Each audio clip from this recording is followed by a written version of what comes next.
Morning, ladies and gentlemen, I'm meadsy69. Welcome back to the channel and tanks that are never played. Yes, we're back to this series, and in this episode we are looking at the WZ-120-1GFT, one of my favorite tier 8 premium tanks, but it is hardly ever played. Now, this tank has been around for a very long time, and while we're talking about the tank, I'll talk about the whole process of the tank coming into the game, why it's never played, and why we really sort of never see it for sale for gold. So let's have a look at the stats first and foremost. The armor profile. Now, it says 120 millimeters. Now, when you are just sat on flat ground and not moving, then yeah, the armor is actually pretty weak. But when you are wiggling that armor, it becomes very troll. Honestly, you wouldn't think how strong this armor profile is when you look at how good it is on paper, or about it is on paper. 120 millimeters, that is it. That is all you get, but that is just standard. Of course, you will get a lot more armor depending on your angles and where you're sort of gun depression wise on a ridge, whatever. But yeah, it is actually very troll. So DPM 2,908, pretty solid DPM. To be fair, there are better DPM tank destroyers in tier 8, but it is still quite solid for DPM. Reload is just 8.25 seconds. Penetration is 248 on your AP, 310 on your heat, and 61 on your HE. Now, I do run this with the ram up because I prefer the DPM than the penetration. I still think 310 will get through just about anything. I mean, if you wanted to run it with calibrated shells, your pen is going to be even better because, of course, it does have heat. Damage, it has a 400 alpha gun, 340 on your heat, and 500 on your HE.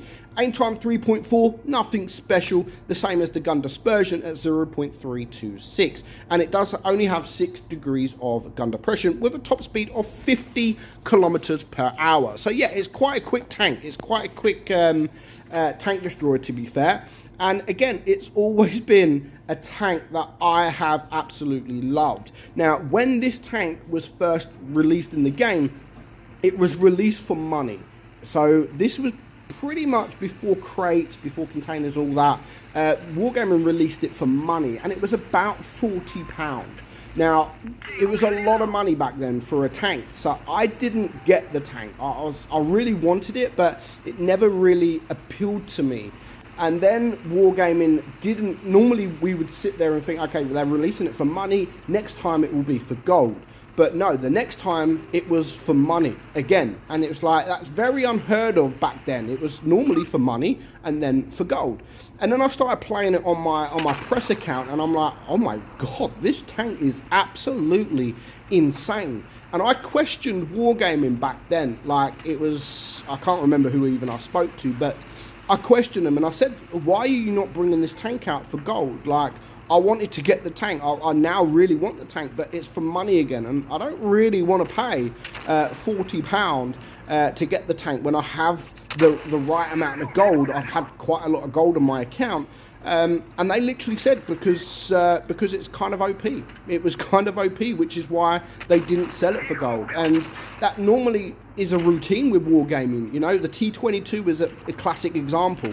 You know, the Annihilator, the Smasher. These are all classic examples of Wargaming never selling them for gold, because they would just sell too many, because they know people get gold for free. They know they can sell collector tanks to get the gold. So if they did sell these tanks for gold, then there would be a lot of them. And if there was a lot of them, then it would probably break the tiers.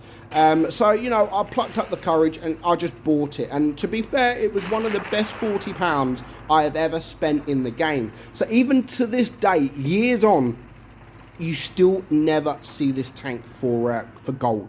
It always comes for crates, you know, as the special crates where you can, or the lucky crates or whatever they are, where you're able to get them in containers. But yeah, Wargaming still to this date, and I'm talking what, 7, maybe 8 years ago? It was a long time ago when they bring it into the game. They still have not bring this tank for gold. Maybe the odd time which I may have missed, but I can't record Wargaming bringing this tank for gold. It's always been as part either for money or a pop-up offer for money, or of course containers. It's yeah, because it is just so good.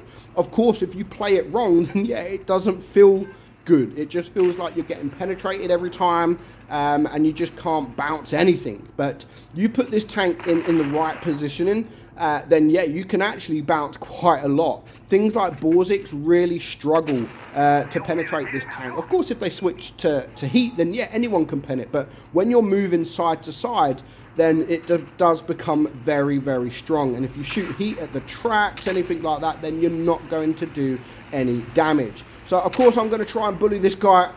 I say try, and I completely missed my shot. There's still 3 tanks left alive, but at least I want to do just a little bit more damage before we do win the game. Now, we've got 3 caps, so we're going to end any second. And I've got time. I've just got enough time to get the kill. So 3k damage.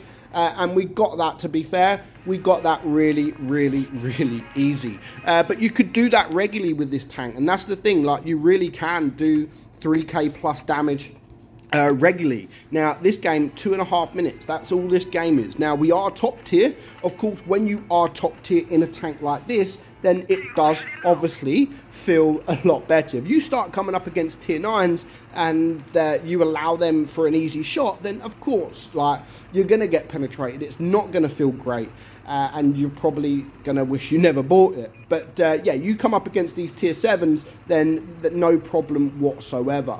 Now, it is a tank destroyer. I know it's a tank destroyer, but I never ever play it like a tank destroyer. I never play it like a heavy tank.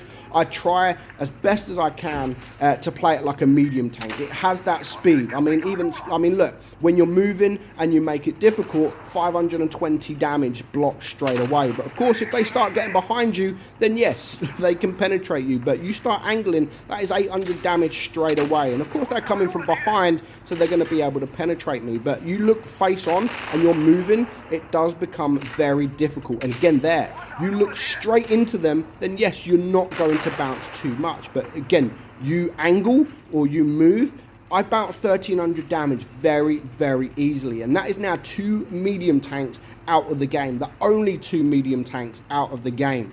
So now it's a 7 versus 4. Now a 6 versus 4. I can push behind. I can use my speed, because again, it is very, very quick, and that is what I love about it. And that's ultimately not just the armor, but the speed as well, is why I play this tank like a medium tank. You play it like a heavy, then of course you're just going to get bullied. You really will get bullied. You play it like a medium, you'll bounce almost anything that comes your way, as long as you are positioned correctly or moving to make it difficult. You'll bounce almost anything. So just 2 tanks left alive. I know we've only got 1300 damage, but I just wanted to show this game, just to show. I mean, look at that lovely high roll there, 620 damage. I'm not even bothered about that super Hellcat at the moment. Can we get one more shot?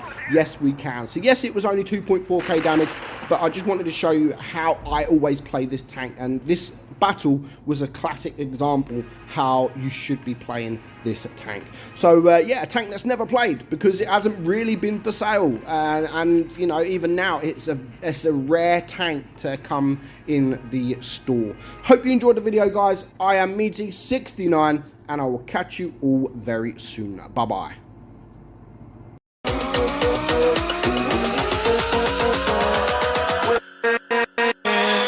With